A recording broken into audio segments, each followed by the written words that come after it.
cases. Last night, as of 7:00 p.m. last night, we had 16 positive cases within our state. One of those cases is a nursing home lady, and that nursing home person that is affected and everything with this terrible virus is really important, because it's a different situation in that we've had many people from across state borders come in and out, and we had a way of identifying that we were basically exposed to out-of-state border people. This is the first case we've had of community transmission, and so it is really significant. You know, if you'll remember back days and days ago, we stopped all visitation at our nursing homes and trying in every way we possibly could to avoid, you know, some level of contamination that could cause us a potential problem. Now, with all that being said, thank goodness we did that days and days and days ago, but it is still a huge concern. Now, I have also asked our Secretary Crouch, who will be speaking later on, everything, to daily inventory our hospital beds, and he is working at that just as we speak. You know, Dr. Schlemp, who's with us right now, can later on tell you a lot about how we are ramping up our testing. We now have 49 hospitals out there that are now submitting tests to our public and private labs. We have 19 communities that are ready to do community-based testing, and we have at least 1,500 people that now have had tests that have been submitted, and we're awaiting those results. We're working closely with all the private organizations to ramp up our capacity, and we're taking necessary steps to be able to increase our state labs capacity as well. You know, our general over here, who is a great man and does incredible work all the time, you know, has sent 4 members of the Guard to go to the nursing home where we had this positive test and to test everyone there. They left last night to do just that. In addition, there's a vehicle that's en route to Maryland to pick up needed supplies and protective suits. Our general is working with our tourism commissioner, Chelsea Ruby, along with our state superintendent of schools, Clayton Birch, in order to be able to address this feeding problem that we have. We've got to be able to feed our kids. And I want to have a special thanks to 100+ restaurants and hotels that are offering up their assistance in this feeding program just as well. General Hoyer is going to report on, you know, he's working with the U.S. Corps of Engineers, and they're working all together on the sites that we previously thought about in the Fairmont, the Williamson now, Wheeling, St. Francis, and Sistersville areas to have additional bed space and have them staffed properly and everything from the standpoint of supplies in case we've got to use them. Dr. Clay Marsh is with us today, and Dr. Marsh and I speak 50 times a day, you know, but nevertheless, we spoke last night about the possibility of reaching out to the med schools and see if the med schools could help provide people as well as potential dorm rooms from the standpoint of if we have a surge and an absolute overflow need there. I think he'll announce today that WVU and Marshall were very willing, and we got that approval almost instantaneously, so special thanks to those universities. From a standpoint of workforce, you know, we are processing unemployment claims at light speed, and people are working around the clock to do so. Last week, we processed 17,000 claims, and I really expect that to even just go higher. As far as our state parks, I'd like to read this to you. as part of the continuing of protecting our citizens and the safety of our workers, I am ordering today that our cabins, which we left open, and our restrooms be closed to the public as of today. Our trails will still be open, as well as our streams and our golf courses and walking. All that, will be in effect, no problem, all today. The last thing that I have on this kind of bullet list is just this: is on Wednesday of this week, and we need to do this really badly. We're going to declare Wednesday, March 25th, a day of state prayer. And we're going to have a nice program, and we're going to invite all of our religious leaders to come and join with me in a day of state prayer. And because if there's any time, and I believe it's all times, but it's surely if there's any time, now's the time when we need to be looking to God above for assistance in any and every way we possibly can. Now,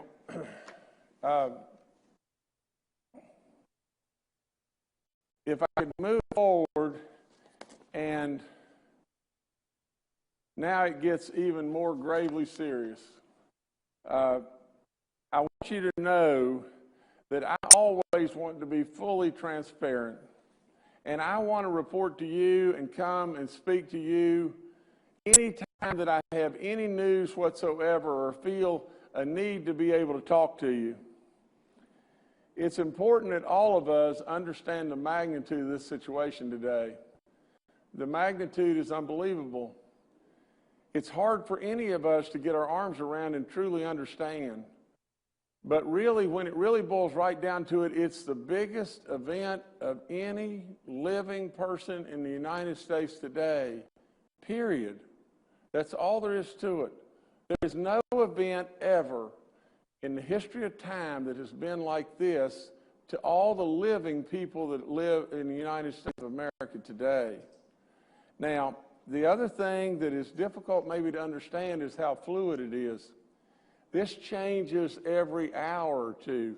This is not something that you can lay aside for a couple of days or a day and then discuss more details at that time. Our people are working around the clock, as well as myself, and we're on it, and we're on it as best we possibly can. We've done good stuff as far as pushing the right buttons, and that has led us to only 16 positive tests at this time. But we've got to realize just this: we are a very high risk, if not the highest risk state. And so we've got to keep aware of just exactly that.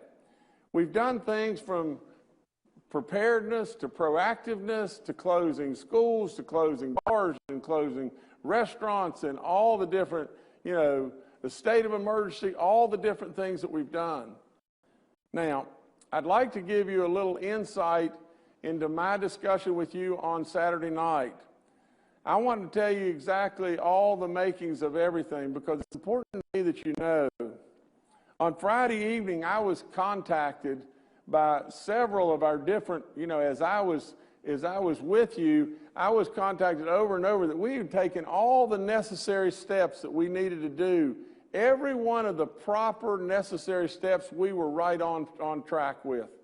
Then on Saturday morning, additional health officials called me to advise me that they felt like that I needed to go on and give you an address to try to urge you to do just one thing that I did.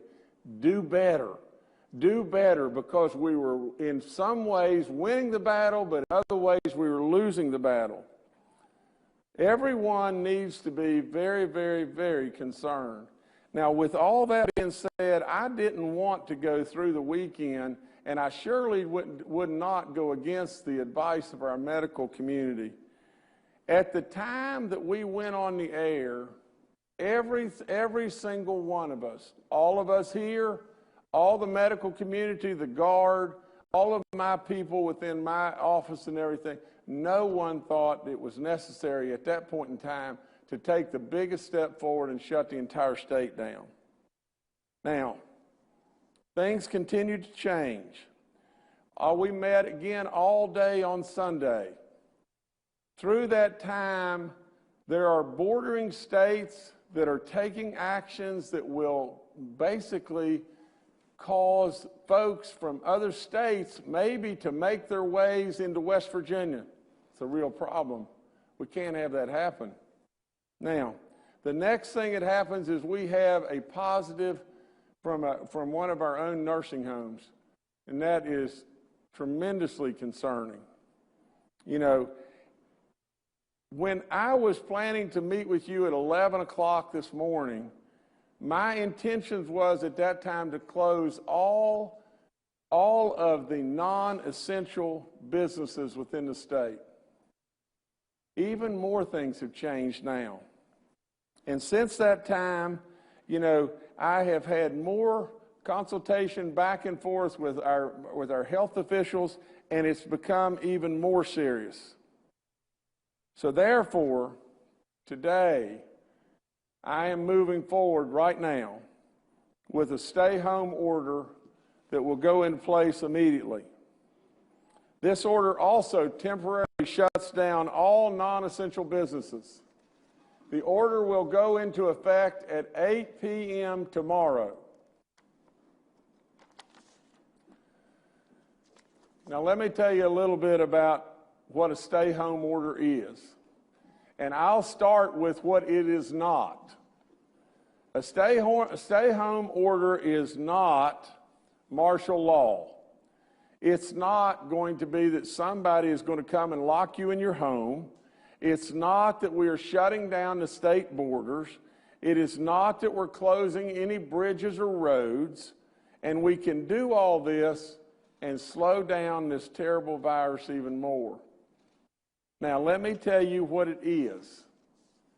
It's just this. You can leave your home to perform or receive essential services, or if you work at an essential service business. Now, what does that mean? It means you can leave your home obtaining food, medicine, and necessary medical care.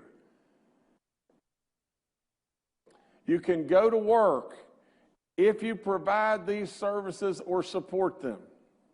You can go check on family members. You can go to your place of worship. It means you can do outdoor activity, and it highly recommends that we minimize that to below 10 people into a 6-foot space.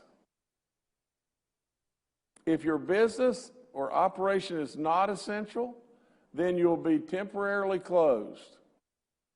It is an executive order that all the details are on my website. Now, let me just say this in conclusion, and then I'll pass off to these others. We have absolutely been proactive in every way, shape, form, and fashion. We have been transparent beyond belief.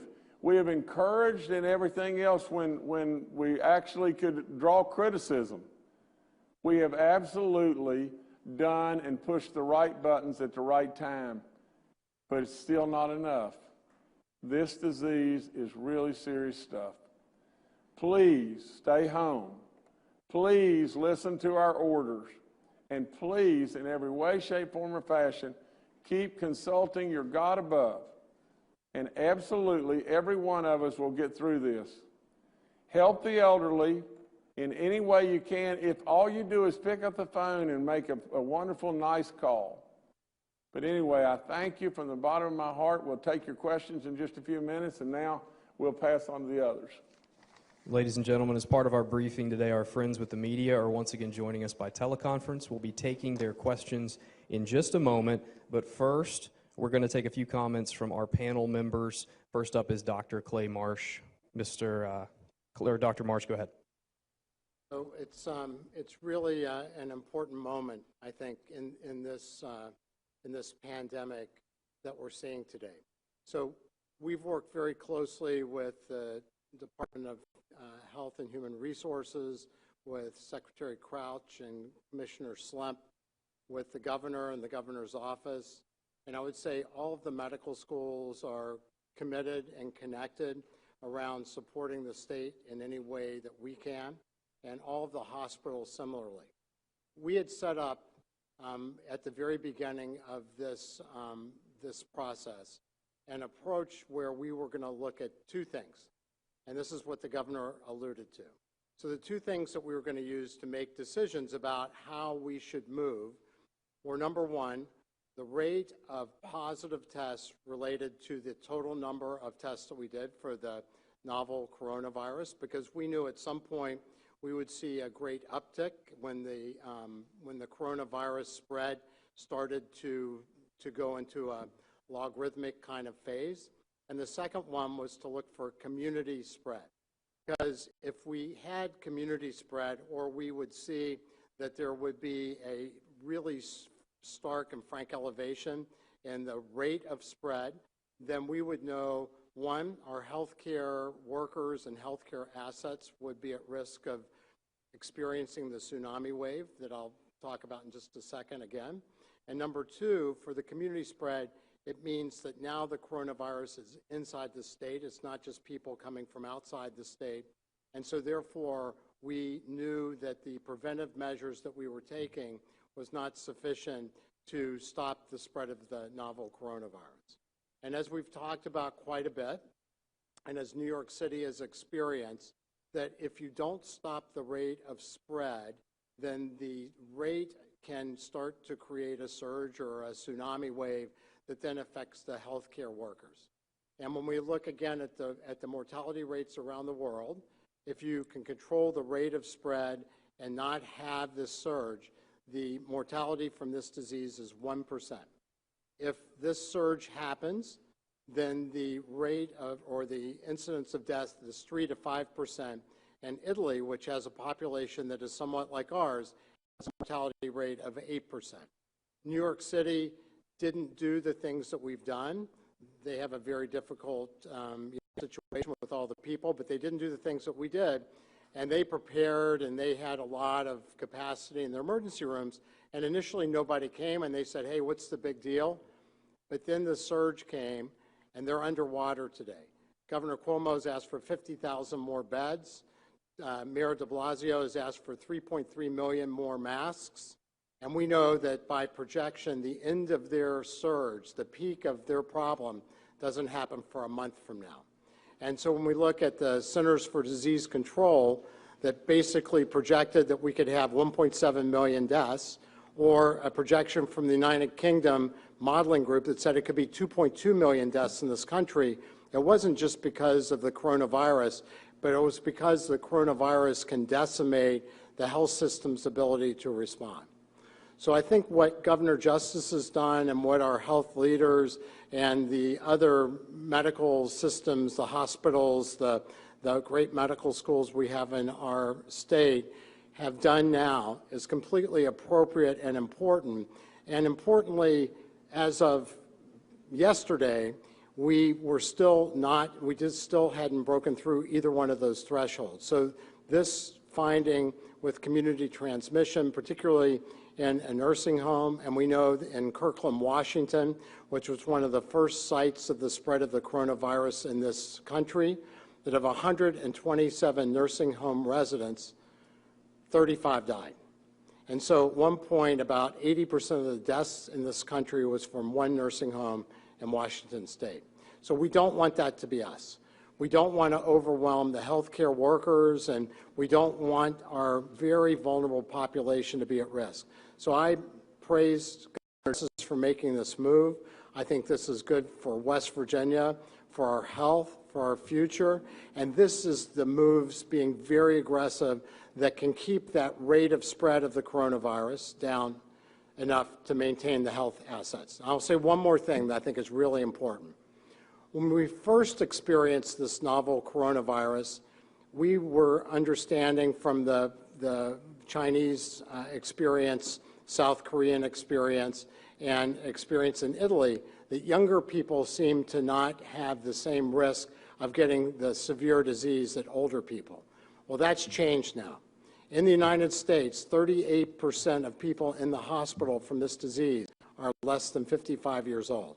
And we have 20 and 40-year-olds in the intensive care unit in this country. So I think it's really important that young people out there don't feel like somehow they've gotten a free pass from this, because they haven't. So it's just as important that young people in our communities maintain safe distance, maintain good hand washing, and also are paying extreme attention to what Governor Justice has said. Okay, thank you, Dr. Marsh. General Hoyer, would you like to give some comments?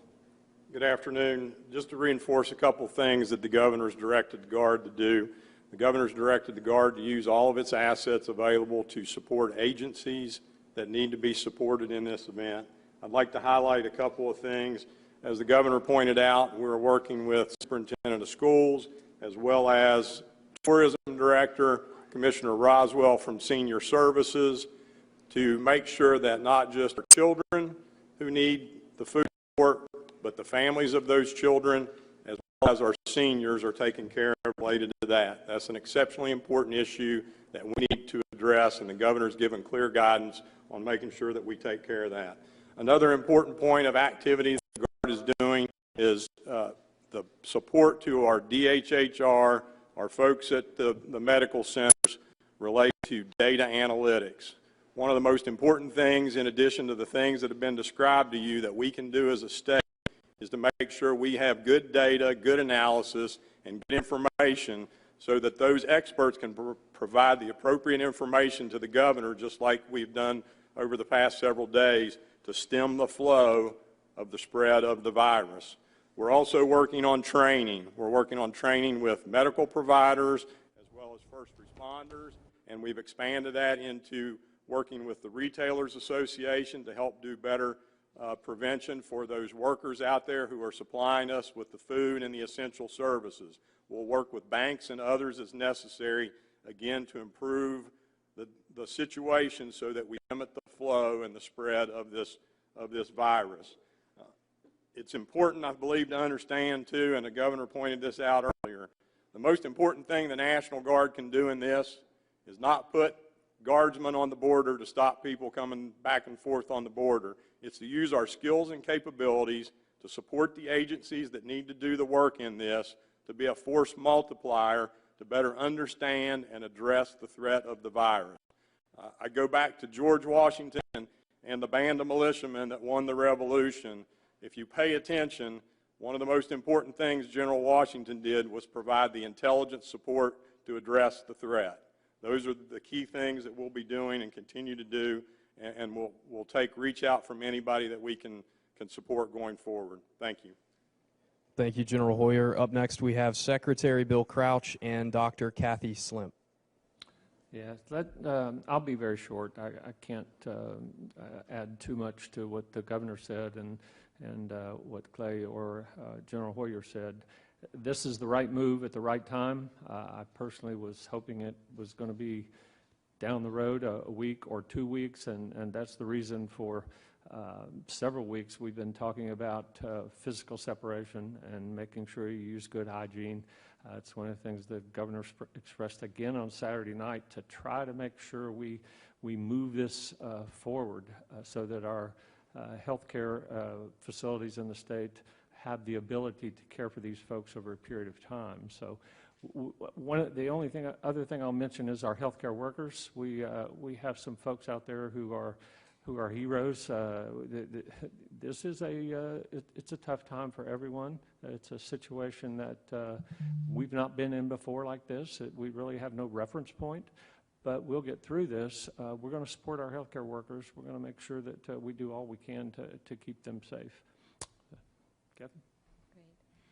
Great. Thank you. I, too, fully concur that it is time to make this transition in terms of we've now seen community-based spread initiating there. I think I'd talk about 3 areas real briefly. One is testing. We clearly are working rapidly to expand testing in the healthcare system, because that's where it typically always is and needs to be. Lots of work underway in that arena so that we can move our public health laboratory back to doing its mission of supporting case investigation, outbreak investigation, public health response, which is the other piece that is really needed to manage this event. we clearly, as a nation, you don't have to test everyone to manage a situation. You think about that with flu or other things, you can manage a lot of it clinically. And so we need to be very careful in how we prioritize those tests that are used so that we really make sure they are the ones that make the biggest difference in terms of action. And we can speak more about what that looks like to follow up. The second area I wanted to talk about is the issue of healthcare system support, which Secretary Crouch brought up, which is so important. Lots of work underway in terms of identifying sources for personal protective equipment and other support systems that are really going to be critical, and so those are actively beginning to flow in and move. The third area I'll really briefly touch base on is when we're doing situations like this, it is clearly anxiety-provoking, and it makes us all nervous. We have to think about how we really connect and reach out to each other, and I think the governor wonderfully mentioned the day of prayer coming up on Wednesday, and I think we can think about our churches are incredible resource for all of us, and truly, I'm speaking to faith-based leaders, et cetera, and clearly the heart of the church is not based on physical proximity.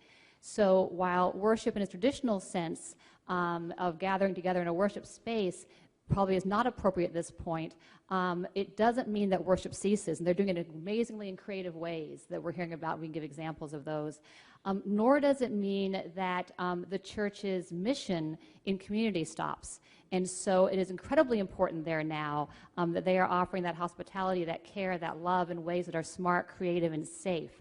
And so we actually are hearing incredible actions that are underway there, whether it be related to new ways to make sure we feed children or help provide child care for healthcare workers, or keeping people connected emotionally, spiritually, and socially. In fact, this is a neat thing, we are finding that there are some folks that are saying they feel even more connected and more socially connected because of the intentionality of how everyone around the state is reaching out to connect with each other and check on each other, and just doing that in ways that are not in person. So those are the kind of things that will help all of us really move forward together. Okay, thank you, Secretary Crouch and Dr. Slimp. Once again, Governor Justice and our panel members are holding today's briefing with media members joining us virtually to practice good social distancing. To ensure all outlets have an opportunity to ask questions, each outlet will be called upon by me. The order has been selected at random. To media members, when we call on you, please remember to unmute the microphone on your end before asking your question. Please confirm your name and affiliation as well. The first reporter today is Stephen Allen Adams with the Ogden newspapers. Kind of things that will help all of us really move forward together. Okay, thank you, Secretary Crouch and Dr. Slimp. Once again, Governor Justice and our panel members are holding. Stephen, go ahead. With media members joining us virtually to practice good social distancing. To ensure all outlets have an opportunity to ask questions, each outlet will be called upon by me. The order has been selected at random. To media members, when we call on you, please remember to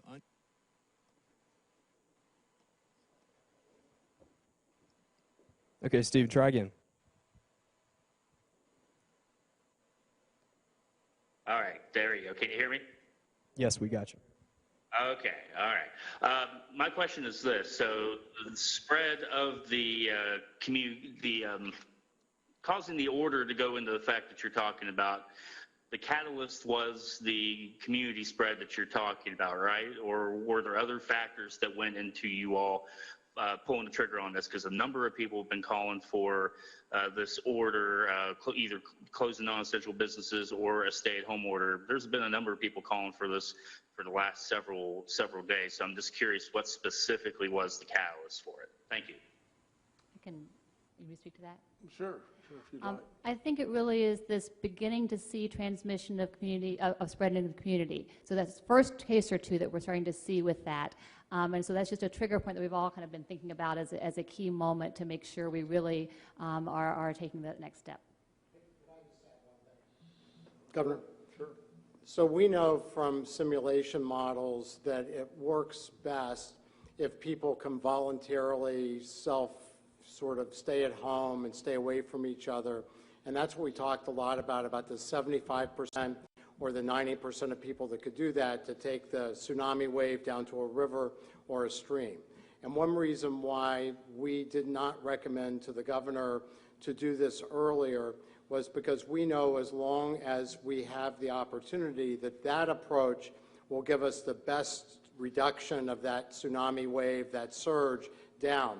But once that doesn't work anymore, and that to me is what the community spread indicated, that once that doesn't work anymore, talking with Dr. Slimp and Secretary Crouch, that was when we all recommended to the governor that we needed to take the next steps, because once it's in the community, then it can go quickly. And just as a reminder, in South Korea, the first 30 people that they identified with the novel coronavirus were quarantined and nothing spread.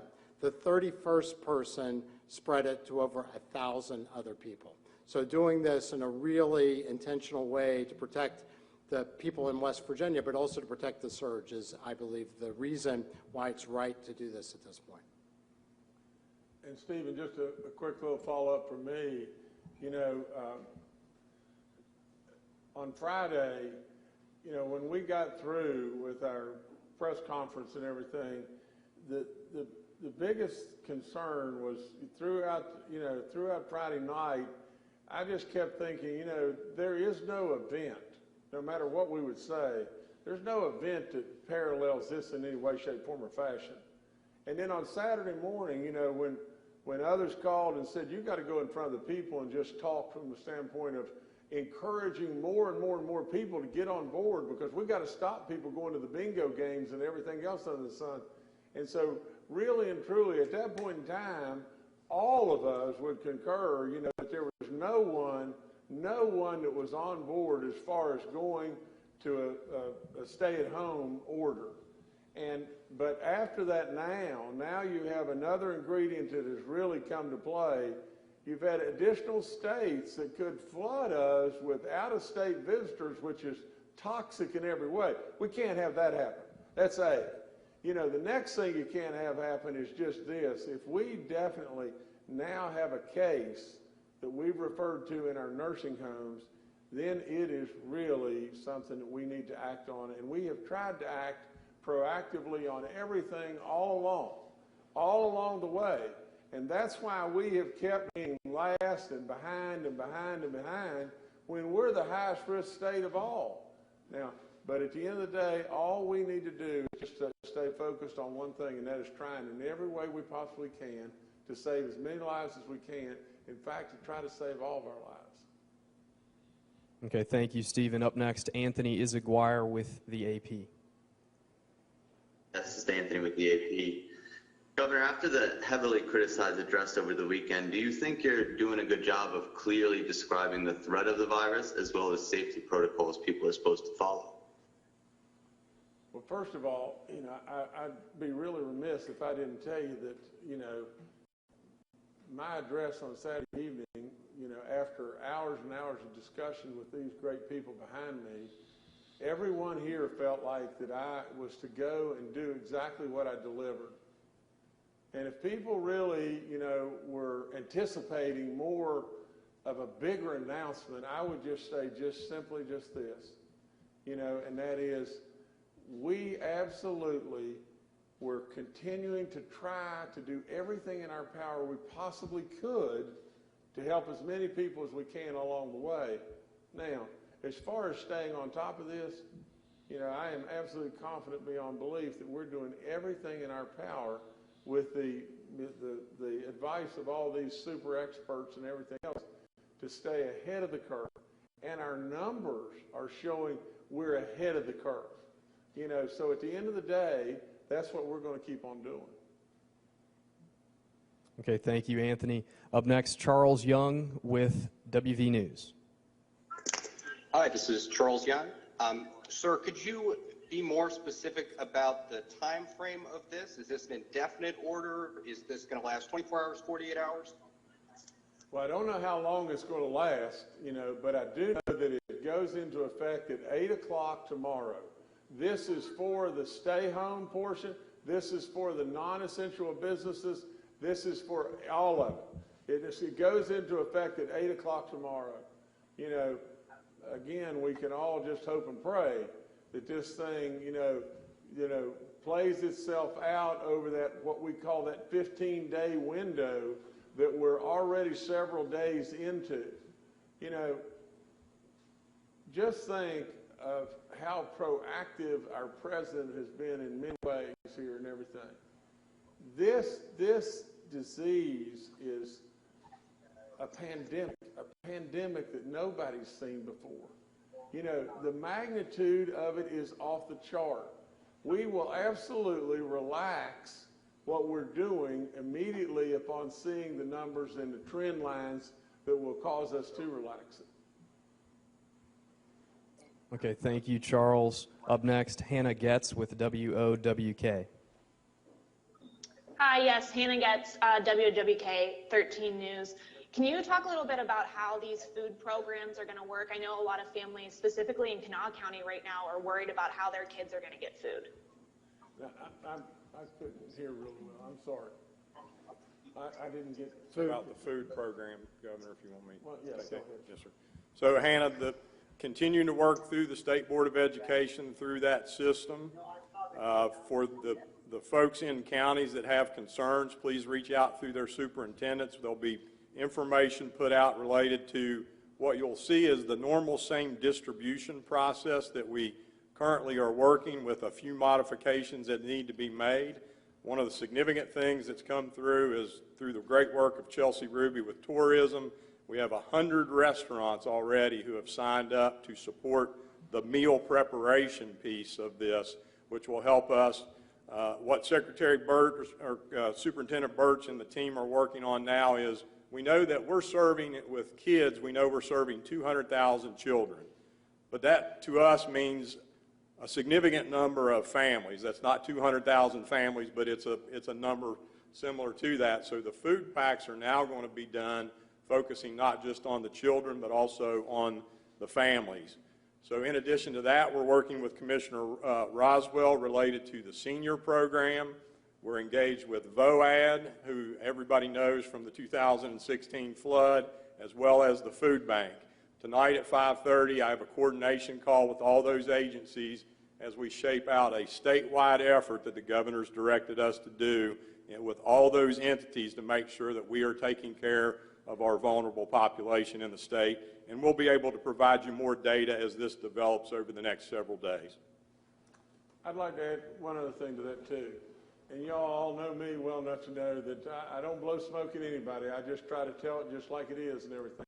And I would just tell you just this. It's no time in the world whatsoever for us to start trying to one-up each other by politics. I mean, the real truth of the matter is just simply just this. It was brought out earlier today that the governor is what's holding people back in being able to feed our kids. The most ridiculous statement in the world. And it's just nothing but a political statement. That's all there is to it, and it's ridiculous. I mean, it's despicable to tell you the honest truth, because nobody in the world knows the importance of feeding those kids any more than I. And, when you're looking at trying to take care of 200,000 kids, it's a big deal.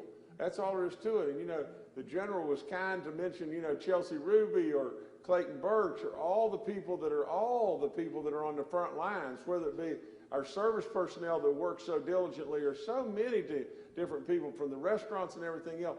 But I am telling you right now, just straight up as it can be, some way, somehow, we're going to feed those kids. I mean, that's all there is to it. And I don't care who says what or whomever, I am not about to stoop down to the idea of trying to do something to one up somebody from the standpoint of politics. It's ridiculous. Okay, thank you, Hannah. Up next is Kenny Bass with WCHS. Hi, this is Kenny Bass with WCHS and WVH's Eyewitness News. Governor or the medical experts on the panel, how can you protect the homeless population, which is throughout the state, but really centered in some urban areas, in Charleston, Huntington? I mean, this is a population that might not have access to soap and water on a regular basis, or antiseptic or sanitizers. To avoid getting a cell that would start with that population, what do we need to do? Well, There's let me just throw out just a couple words and then you guys go. You see, we all know that the virus is killed by separation. And we could have just jumped from A to Z, locked ourselves down in every way, shape, form, or fashion. But in that irresponsible jump from A to Z, in all honesty, you know, what could come right with that is many, many, many casualties, just what you're referring to right there. You know, so we try to protect those in every way that maybe a jump would leave left out. Kathy, if you could. Sure. Several things I'd talk about, because it's important. You know, we have several vulnerable populations that we really need to make sure we are very, very attuned to. General has spoken to several, and this is another one. There is a lot of work underway. There's lots of discussions with the continuum of care, the folks that work with our homeless populations around the state, putting in place active plans of how that can be supported. We think about that when we are developing our 1135 waivers for Medicaid, so that we make sure we have available for care. So those things cover the uninsured, it covers housing issues, those kinds of supports that are going to be really critical as we move forward. So it is absolutely a critical piece to work towards and to support. Okay, thank you. Kenny, up next is Amanda Barron with WSAZ. Hi there, it's Amanda Barron from WSAZ. Can you clarify what exactly essential businesses are, where those include things like auto parts stores, construction supplies? I know the list on the website says warehouse stores specifically. Also, are coal mines essential? If you could just kind of drill down on what those essential businesses are for people. Do you want to do the Certainly, General may have some information on this too. Brian, maybe you could come up and give us more clarification.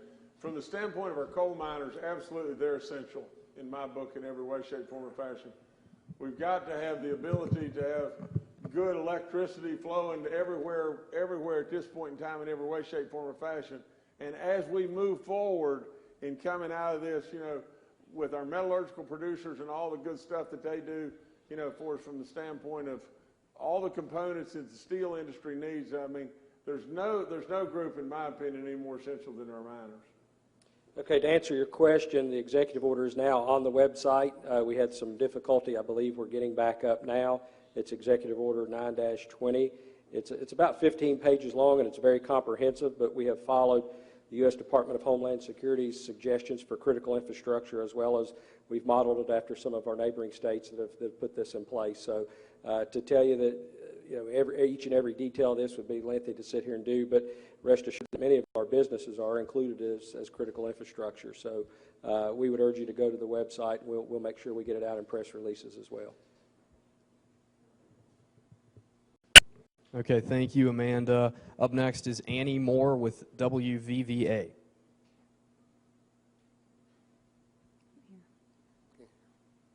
And we can't hear you. What happens if you're caught violating this order? What happens? Yeah, I think that it's Brian again. Here we go. You increased your risk. Forgive me, I just can't hear you. We've been working in conjunction with our Attorney General for advice on that, and we believe this executive order is within the governor's broad powers in emergency situations and would be a lawful order. So what would happen if someone doesn't abide by the governor's direction? Law enforcement would be able to order them to comply, and then failure to comply could be charged with obstruction of justice. Okay, thank you, Annie. Up next is Kara Lofton with West Virginia Public Broadcasting.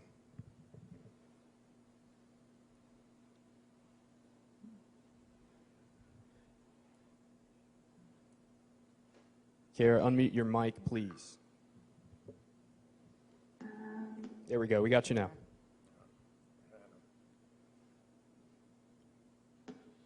Hello. Okay. Okay, Kara Lofton with West Virginia Flight Broadcasting. I know efforts to test have increased greatly over the last week, but the reality is we still don't have comprehensive testing like was seen in South Korea. Therefore, do we really know, I mean, is this order enough? Like you have said, Governor, and the folks up there with you, that it's already in the community.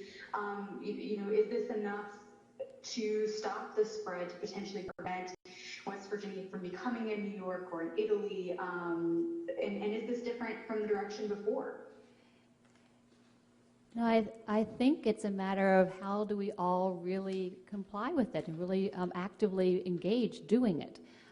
So that is, I think, what's most critical, that we take it seriously and that we work to both keep that physical distance apart from ourselves, to do that good hand hygiene and environmental hygiene, and then that we really work to support each other in other ways. We're putting all those in place regardless of what the testing is. Those that we've been doing that all along, regardless, because we know it's important early.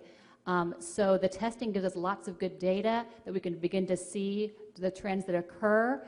We'll continue to expand that testing. But again, think about flu in communities, think about colds in communities. We don't do testing for every individual case. We manage those clinically. And so we will do the same with this for folks that are mild disease, et cetera.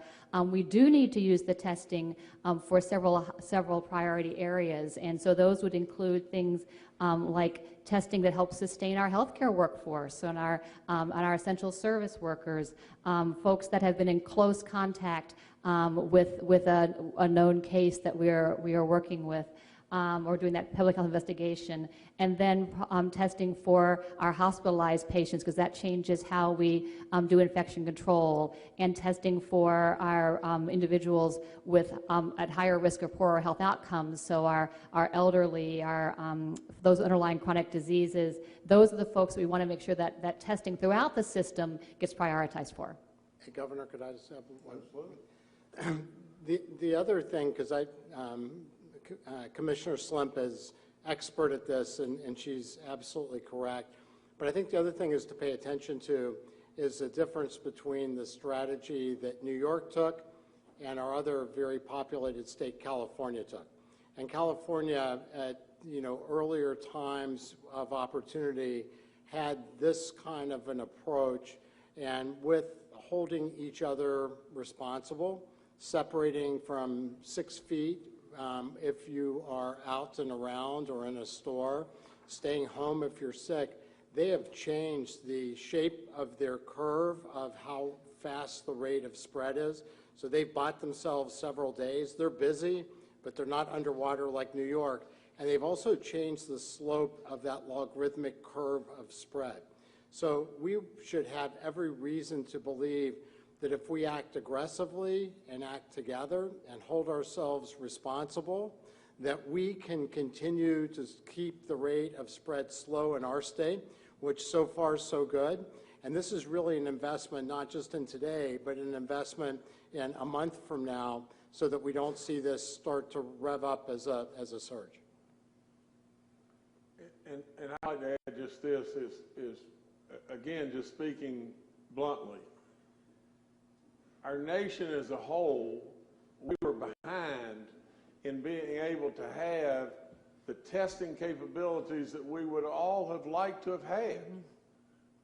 Our state, therefore, could not draw from unlimited testing facilities. We have ramped up, and I give all the credit in the world to Dr. Slimp and all these great people. We have ramped up dramatically.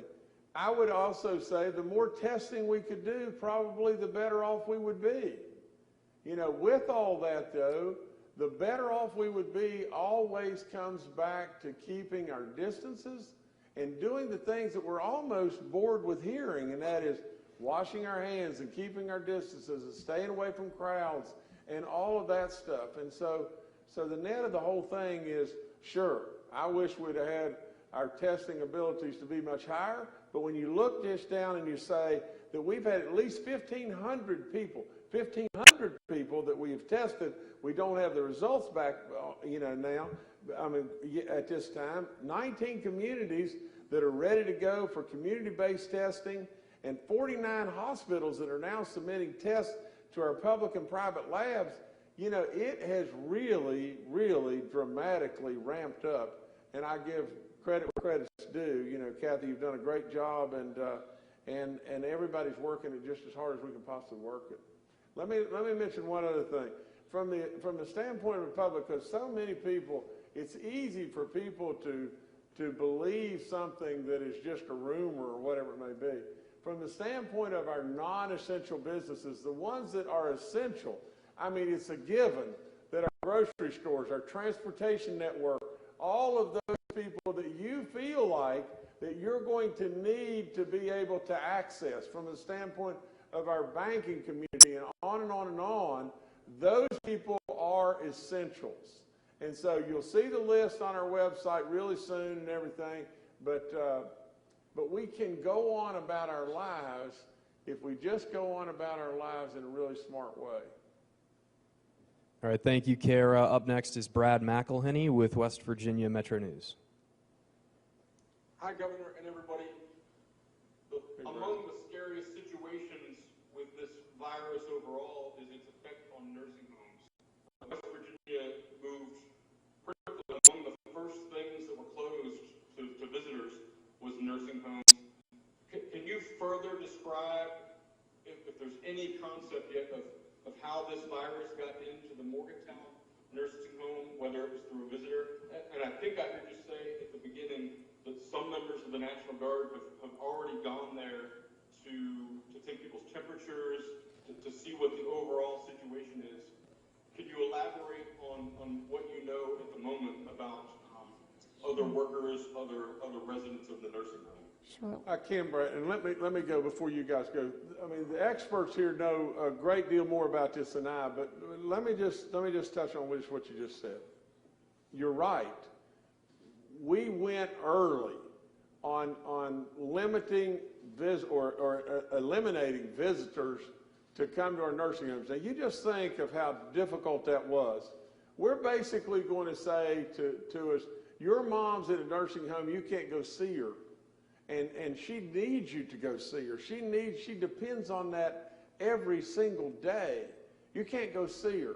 And so we stopped all of our people.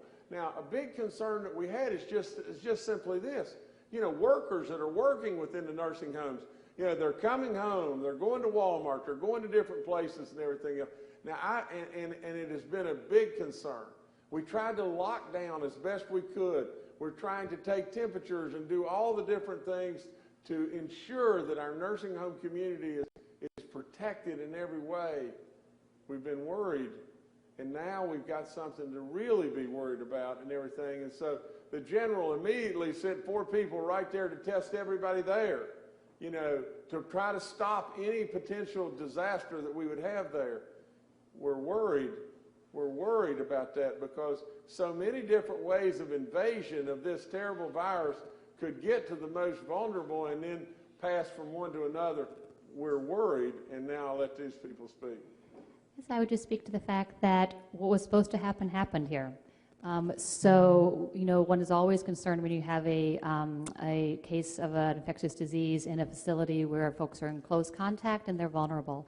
And so as soon as this one was identified, public health, and then they had partners that they worked with in the community, including the Guard, began that initiated that investigation. So as soon as it was identified, they were right there with the facility, doing that investigation, looking to see exactly what else needed to be found, and what may have happened. So you test the other residents, you assess what's happening, you test the residents that you need to test, you test the staff that may have been in contact with the individual. So you look to see what's happening in the facility now, and then how do you reduce any further spread. And so that happened literally within minutes to an hour or so of identifying a case. That is happening with each of these that we're identifying at this point. You start the investigation and you find the contacts and you go from there. And so this is what we want to see happening. Brad, just from an operational standpoint, I think it's a great example of what the governor's directed the Guard to do. We quickly provided the testing support for 52 individuals so that the data can go to the lab at WVU hospitals, then could be provided to Dr. Slimp and her team.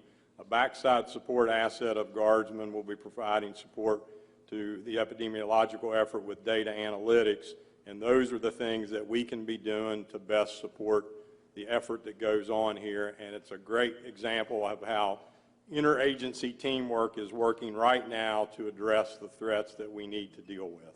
I think you also have to recognize that all of the measures we put in place are so incredibly important, and they do it a lot to minimize the risk. They can't eliminate it entirely because you have to keep these services going, and they're critical care. So we do everything we can to reduce that risk. You can't eliminate it entirely. All right, thank you, Brad. Up next is David Beard with the Dominion Post.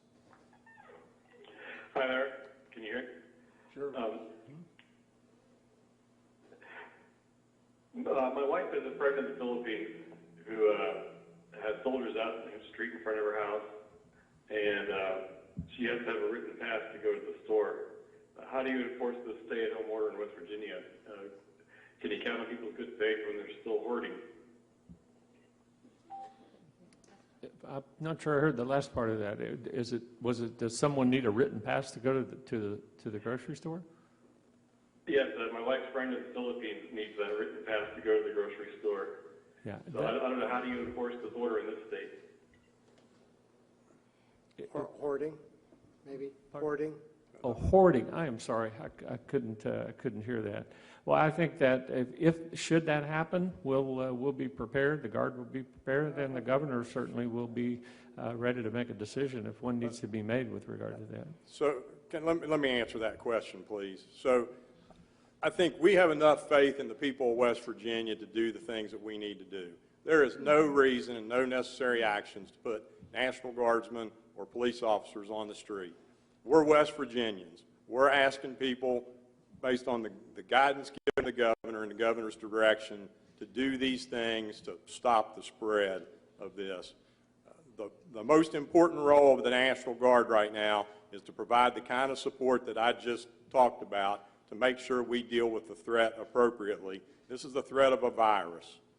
So I think that I'm confident, I know Governor Justice is confident, that the people of West Virginia are going to step up and do what we ask them to do to limit movement where possible, to maintain only essential service that we need to, and go through this. Certainly, we as West Virginians don't have to have that in our state. I want to speak to one essential service, just to remind folks too, since we're dealing with healthcare issues, that supporting our blood drives is really important. That is an essential service, and they are working, the Red Cross and others are working to make sure those can be done in safe and effective ways. So that is another essential piece to continue.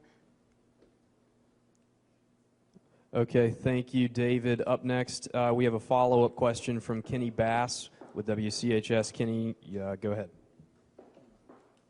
Yeah, a question concerning Workforce West Virginia. The governor mentioned there was a massive response, 17,000 cases last week, but we're hearing from many people who are calling and not getting any answers. The system is crashing, et cetera. What can be done to physically increase the capacity of Workforce West Virginia, both online and on the telephone and at the actual location, to be able to process what you think may be an even bigger influx of planes this week?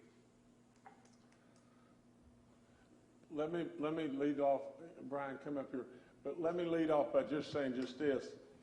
Kenny, I tried to knock down as many of the barriers right off the get-go that would give us the ability to process immediately. You know, I'm not being passive about anything here in any way, shape, form, or fashion. I truly understand, being a business guy, very, very well, that people that are at home without a paycheck are worried, and they're worried about the economic ramifications of the whole thing, and rightfully so. You know, businesses are absolutely worried. You know, so there's so many different aspects of this from the standpoint of the economics that I'm surely not being passive about. But Brian, if you could come, maybe you could outline more specifics about the law. So. Kenny, what we've been told over there is they brought back retirees, they've added temporary workers, and they're working around the clock. They've tried to work with the bank that puts out the cards and encourage them to do so. They've averaged before as much as $5,000 a month, and they did $17,000 in a week. So they're working around the clock. Just today, the governor signed an executive order that deemed all those people essential employees, so they'll be required to stay and work through this crisis. And the only thing I would do is just add just this. Some way, somehow, we're going to get through this from an economic standpoint with our nation and our state stepping forward and doing what needs to be done to keep our people whole. And I know it is a monumental effort in every way, shape, form, or fashion, but that's going to be done. Okay, thank you. Another follow-up from Amanda Barron with WSAZ.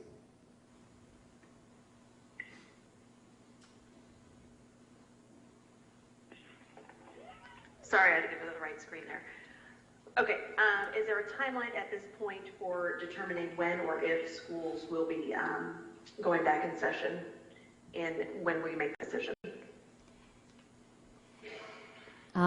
I don't think we have a timeline for that, and I think we need to watch and see what happens. This is what we're working to really make a big difference in our communities, and we need to be taking a step at a time and assessing where we are, and we will make that decision when the time is right to do so. And Clayton Birch is here with us today, our superintendent, and he does a magnificent job. He's doing great stuff, and if anybody has ever just kind of signed on right at the time that all this has happened in every way, I could tell him, he knew the job was dangerous when he took it, but he surely didn't probably know that it was anything like the magnitude of the problems we're into now. He's doing a terrific job. He'll give us his recommendations and guidance as well. We've got to be assured that everybody is safe, especially our children and our teachers and all those that work at the schools. We're not ready to go back to school now, and we'll just keep you updated on that. Okay, thank you, Amanda. Another follow-up from Hannah Getz at WOWK. Hi, yes. You were talking about implementing university med students, I believe. Can you explain that a little more? And is there enough supplies to add them to the list of medical essential personnel? Well, actually, it's using them in interesting, creative ways. We're doing the same thing we're asking other people to do. So one of the thoughts with not having med students in clinical services right now is that they actually are able to, some of the supplies, equipment that we needed could be used by the other healthcare workers. That doesn't mean that they stop service, however.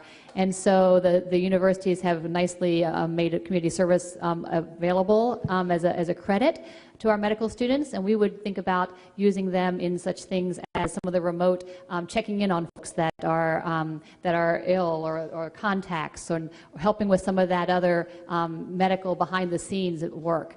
So there's lots of ways that they can be used, answering questions, using their knowledge in ways that are not necessarily frontline patient care.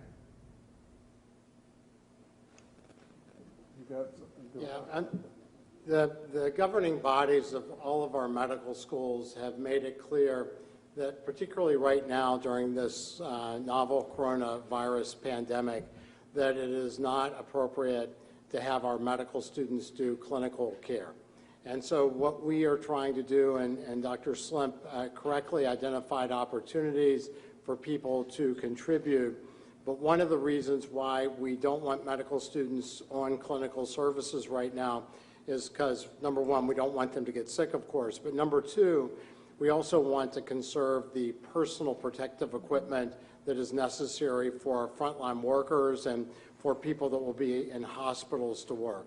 So those combinations of things is important. As a workforce potential accelerant, people across the country have talked about what's the surge plan if people and places get overwhelmed. And at that point, there may be consideration of getting everybody back into the care environment. But right now, the guidance, and I think the right thing to do, is to not have these students participate in clinical care. All right, thank you. We're going to go back to McElhenney for a follow-up. Hi, you know, if people are still absorbing this in their heads, if you're an average person and you think, well, what am I supposed to do? How am I supposed to behave? Can you describe, paint a picture for people what they should do? For example, you don't go to Walmart and just entertain yourself. You don't, maybe you're going stir crazy. You can spend your time with your nuclear family, but maybe you don't want to invite the neighbors over. Just maybe can you help me tell people what's the expectation for behavior?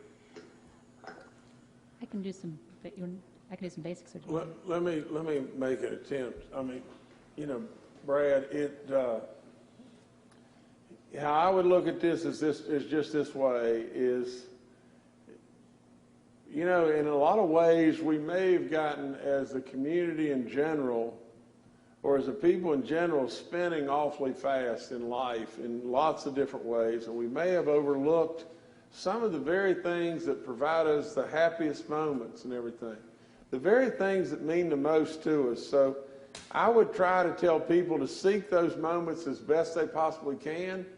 Naturally, I mean, it is a tremendous inconvenience in every way, shape, form, or fashion, but the reality is we've got to find a way for all of us to be able to survive. And we all believe that this is going to pass. We don't know how quickly it's going to pass, but we all believe it's going to pass. And so I would encourage everyone in every way, shape, form, or fashion to, if you want to go outside and go for a walk, you want to walk over and say hello to a neighbor, keep your distance and all that kind of stuff.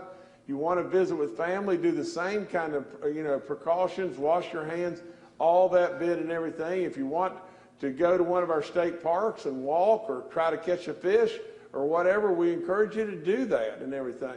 There's going to be all types of things. You know, if you call in a carry out at a restaurant and whatever like that, that's going to be a process that continues on, and we're just trying in every way, shape, form, or fashion to do the best we can with the cards that we're dealt. And these are tough cards. That's all there is to it. So it's surely going to be a significant inconvenience to all. But I would tell everyone in every way, shape, form, or fashion that God above gave us the abilities to draw upon ourselves from our standpoint of joy. And so there's so many things that we got spinning so fast on and everything that maybe we've missed a lot of joy in our lives. And so now may be a time to turn back to that joy in a lot of ways. From the very practical standpoint, I can speak to what I would see my family doing. So if you're going to the grocery store, if you need to get groceries, you go to the grocery store. There are some grocery stores are doing it in different ways in terms of packing ahead and delivering, or you go to a time when it's not crowded. And so you actually you just make sure that you are a distance from other people as you're doing that shopping.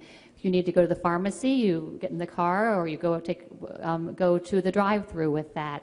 Or stop in if you are, again, without having to be in big crowds. You do takeout at the restaurant. You need your car to go to your essential service work, and it needs a repair, and it's a critical repair. You work with the repair shop to do that. You connect with your church and other community support systems in different ways. So I think there's a ton that you go out and do all those things that the governor mentioned in terms of being outside and enjoy, and you have the opportunity to really intentionally connect with each other in new methodologies. And I think people have said that's really been important because they actually feel like they've been connecting even more because folks have been so intentional about it. So I think those are the things that you can do and that really make a difference. I think that's the opportunity that we've got. Governor, if I could add one thing. So I think, Brad, important to also understand, too, there's some really great work going on out there right now with the current essential businesses. I'm engaged daily with the Retailers Association, reference additional protective measures for their employees, as well as they're closing stores, doing deep cleanings before they open back up again. They're doing a lot of additional things. Our manufacturers are implementing things so that their critical employees stay healthy, safe, and don't spread the virus. Our utility companies are doing additional things and additional measures. So those are also a population out there that are doing things that the governor has asked to be done that is going on to keep those essential services running and keep the employees of those essential services and their families healthy. Governor, can I say one thing? Sure. So I think, Brad, the other point that's very important is why do we do this and what's the goal? And I think that it's becoming more clear that the main way this virus spreads is through people picking up on their hands and introducing it to their face. There is a concern if somebody's sick and coughing around you, you need to have distance. But I think clearly now it is the spread by droplet and by person to person through contact. So one of the things you want to make sure of during this time is you're minimizing interaction with people that are not sort of living in the same house.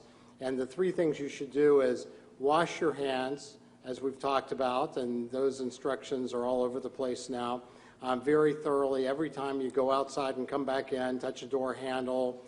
You should keep your counters clean, doorknobs, and those kind of things. You just need soap and water and just clean them off. And then keep your hands away from your face. And if we do that effectively, then we will slow down the spread of this virus dramatically.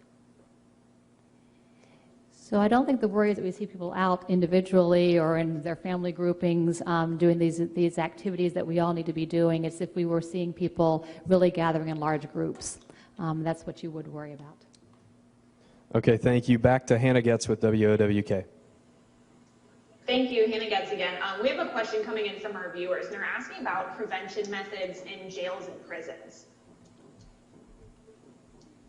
Jails and prisons. Sure. Oh, very good. That's another concern for the state of West Virginia, and we had a report in another state of a an individual in a correctional facility acquiring the virus. So we're looking at that carefully. We're working with DMAPs on that. Kathy may have more of that down at her level. I think, that is another example of we have institutions where folks are together in close contact. So whether it is nursing homes or whether it is jails or prisons or corrections and other long-term other facilities. So any of these settings where we have lots of people together, especially with high-risk populations, you take all the precautions that you can take with that. And so we work with the Department of Corrections as well in addressing that. And so they screen staff and they put in the same measures that we talk about in many of the other settings. And the other piece is you actually make sure those are essential service workers and protect them. And that is a good point. We haven't talked about that before, but there's a plan there that's being implemented for the correctional facilities. Okay, thank you. Up next, we're going to go back to Amanda Barron with WSAZ. Hi, Amanda Barron with WSAZ. Two questions. First, will there be any certain or specific ID that essential workers will need to carry with them as they go out during the stay-at-home order? And second, I've taken a call about a business who's not allowing people to work from home even though they have the capability to do so. Is there anything that you can tell employees who might feel like their concerns aren't being taken seriously, anywhere they can call to have that investigated, that claim or question investigated? There will be no ID required for individuals who are out for a specific purpose. Again, people have to eat, people have to go to the pharmacy, people have to fill their cars up with gas. Essential services are those that you need in your life to continue functioning in your life. So it's not a situation where someone has to have an approval to go somewhere. It's basically common sense in terms of what an individual needs to keep their family fed and to keep their family together and take care of their family. So there are lists, and again, it's on the website. The document is on the website that gives a lot more information on that.